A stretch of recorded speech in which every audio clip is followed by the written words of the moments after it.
ماں اور بچہ نومولود کے کان میں اذان دینے کی حکمت اور سائنسی ریسرچ۔ آج کل کے دور میں عقل کو خدا سمجھ لیا گیا ہے۔ یہی وجہ ہے کہ جب ناسمجھ لوگ بچے کے کان میں کسی کو اذان دیتا دیکھیں تو اس کا مذاق اڑانے لگتے ہیں۔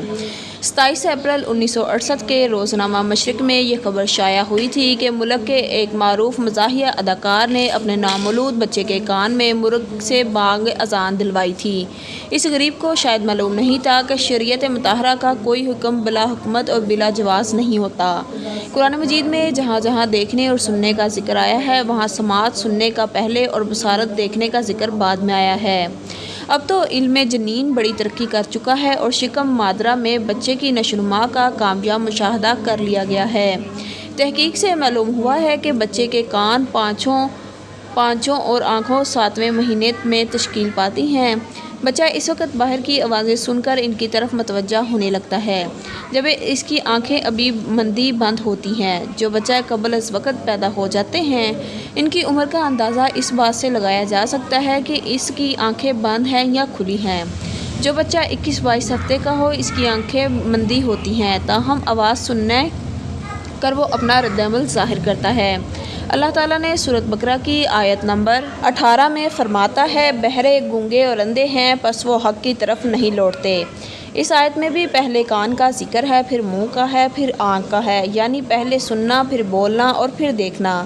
یہ دیکھیے کہ قرآن مجید قدم قدم پر اپنی حقانیت کا ثبوت فراہم کر رہا ہے۔ چند سال قبل میں کراچی گیا۔ بعد نماز مغرب مسجد میں 4 عمررسیدہ بارشید بزرگ میرے پاس آئے اور دریافت کیا کہ آپ کہاں سے آئے ہیں اور کیوں آئے ہیں؟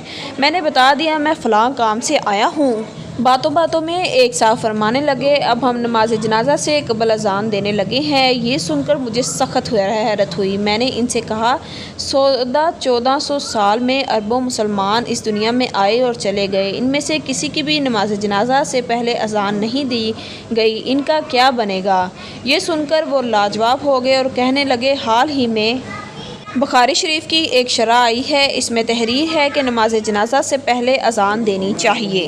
مجھے غصہ آ رہا تھا مگر میں ان کا احترام کیا اور کہا حضرت دین مکمل ہو چکا ہے، اب احکامات دین پر عمل کرنے کی ضرورت ہے، ان میں ترمیم قطعاً کی گنجائش نہیں۔ اس طرح کلی پھندانے لگانے ہی کو بدعت کہا گیا ہے جو کہ سخت گناہ ہے۔ میں نے پھر ان حضرات سے کہا آپ لوگ بات غور سے سنیے، ماشاءاللہ آپ سب 5 وقت کے نماز پڑھنے والے مسجد میں تشریف لاتے ہیں۔ پہلے مؤذن اذان دیتا ہے، اس کے 15-20 منٹ بعد اقامت ہوتی ہے اور پھر اللہ اکبر کہہ کر امام نماز شروع کر دیتا ہے۔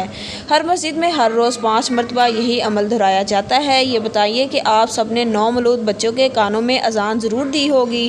ایک صاحب نے فرمایا ہاں، دائیں کان میں اذان اور بائیں کان میں اقامت کہتے ہیں۔ ہم درجنوں نوزائیدہ بچوں کے کانوں میں اذان دے چکے ہیں۔ میں نے دریافت کیا بچے کے کانوں میں آپ نے اذان اور اقامت کہنے کے بعد نماز کبھی پڑھی؟ میں نے سوال کیا۔ مسجد میں روزانہ اذان کے چند منٹ بعد اقامت اور پھر نماز ہوتی ہے۔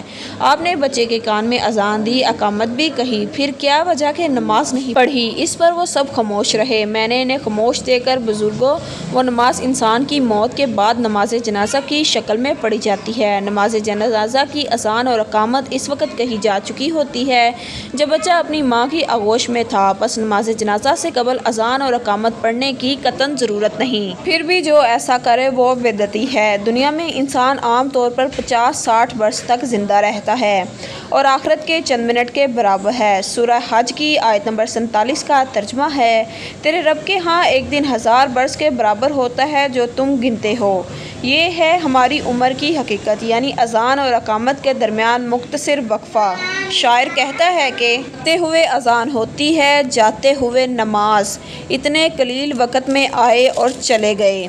اب آپ حضرات مجھ سے پوچھ سکتے ہیں کہ نامولود اس عمر میں تو کچھ سمجھتا نہیں ہے، پھر اس کے کان میں اذان دینے کی کیا حکمت ہے؟ سنیے، اس سلسلے میں امام غزالی نے فرمایا کہ جب بچے کا دل تختی کے مانند ہوتا ہے اس لیے جب وہ پہلی بار دائیں کان میں اذان اور بائیں کان میں اقامت سنتا ہے تو یہ الفاظ اس کے دل پر